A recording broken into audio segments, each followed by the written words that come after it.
Punjab Kings versus SRH match ని simple గా చూస్తే ఒక నార్మల్ క్లాష్ అనిపిస్తుంది. కానీ డీటెయిల్స్ లోకి వెళ్తే ఈ మ్యాచ్ కంప్లీట్లీ టాక్టికల్ బ్యాటిల్ అన్నమాట.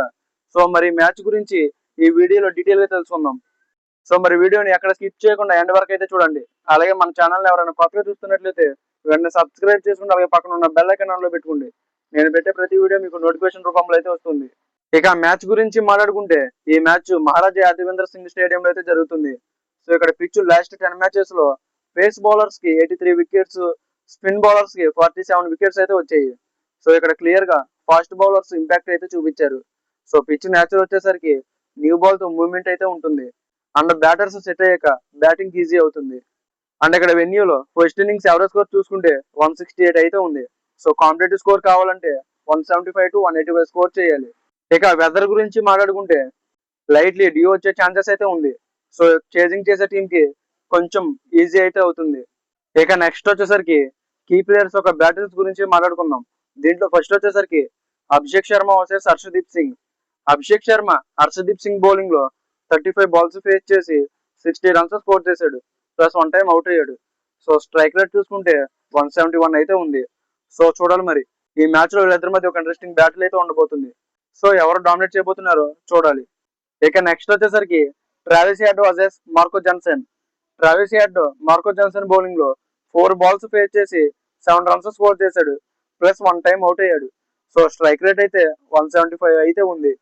సో చూడాలి మరి వీళ్ళిద్దరి మధ్య ఒక ఇంట్రెస్టింగ్ బ్యాటిల్ అయితే ఉండబోతుంది. ఇక నెక్స్ట్ వచ్చేసరికి శ్రేయస్ అయ్యర్ వర్సెస్ హర్షల్ పటేల్. శ్రేయస్ అయ్యర్ హర్షల్ పటేల్ బౌలింగ్ లో 14 బాల్స్ ఫేస్ చేసి 17 రన్స్ మాత్రమే స్కోర్ చేశాడు. ప్లస్ 3 టైమ్స్ అవుట్ అయ్యాడు. సో స్ట్రైక్ రేటు 121 మాత్రమే ఉంది. సో వీళ్ళిద్దరి మధ్య ఇంకా ఇంట్రెస్టింగ్ బ్యాటిల్ అయితే ఉండబోతుంది. సో చూడాలి మరి ఎవరు డామినేట్ చేయబోతున్నారు. ఇక నెక్స్ట్ వచ్చేసరికి ప్రభు సిమ్రన్ సింగ్ వర్సెస్ జయదేవ్ ఉన్నద్గత్. ప్రభు సిమ్రన్ సింగ్ జయదేవ్ ఉన్నద్గత్ బౌలింగ్ లో 5 బాల్స్ ఫేస్ చేసి 3 రన్స్ మాత్రమే స్కోర్ చేశాడు. అండ్ స్ట్రైక్ రేట్ కూడా 60 మాత్రమే ఉంది. సో జయదేవ్ ఉన్నద్గత్ ప్రభు సిమ్రన్ సింగ్ ని ఒకసారి కూడా అవుట్ చేయలేదు. కానీ రన్స్ రాకుండా స్ట్రగుల్ అయితే చేశాడు.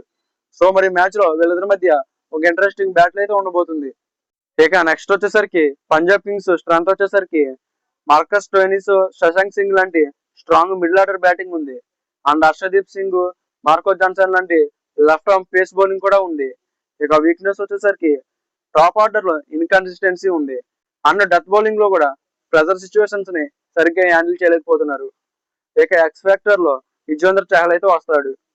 ఇక ఎస్ఆర్హెచ్ స్ట్రెంత్ వచ్చేసరికి ట్రావిస్ హెడ్, అభిషేక్ శర్మ లాంటి అగ్రెసివ్ ఓపెనింగ్ బ్యాటింగ్ ఉంది.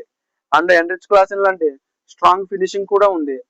ఇక వీక్నెస్ వచ్చేసరికి బౌలింగ్ లో కన్సిస్టెన్సీ అనేది లేదు. అండ్ డెత్ ఓవర్స్ లో కూడా ఎగ్జిక్యూషన్ సరిగ్గా లేదు. ఇక మ్యాచ్ డిసైడింగ్ ఫ్యాక్టర్స్ వచ్చేసరికి పంజాబ్ కింగ్స్ ఎస్ఆర్హెచ్ ఓపెనర్స్ ని పవర్ ప్లే లోనే అవుట్ చేయాలి. అండ్ ఎస్ఆర్హెచ్ మిడిల్ ఓవర్స్ లో స్పిన్ బౌలింగ్ ని కంట్రోల్ గా వేయాలి. ఇక రెండు టీమ్స్ లో ఏ టీం అయితే డెత్ ఓవర్స్ లో బౌలింగ్ ని సరిగ్గా వేస్తుందో ఆ టీం విన్ అయ్యే ఛాన్సెస్ ఎక్కువగా ఉన్నాయి. సో మీరు చెప్పండి ఈ మ్యాచ్ లో ఎవరు గెలిచే ఛాన్సెస్ ఎక్కువగా ఉన్నాయి? పంజాబ్ కింగ్సా లేదంటే ఎస్ఆర్హెచ్? కామెంట్స్ లో చెప్పండి. అన్న మన ఛానల్ ని సబ్స్క్రైబ్ చేయడం మర్చిపోతే వెంటనే సబ్స్క్రైబ్ చేసుకుంటే అలా పక్కన ఉన్న బెల్ ఐకాన్ ఆన్ లో పెట్టుకోండి.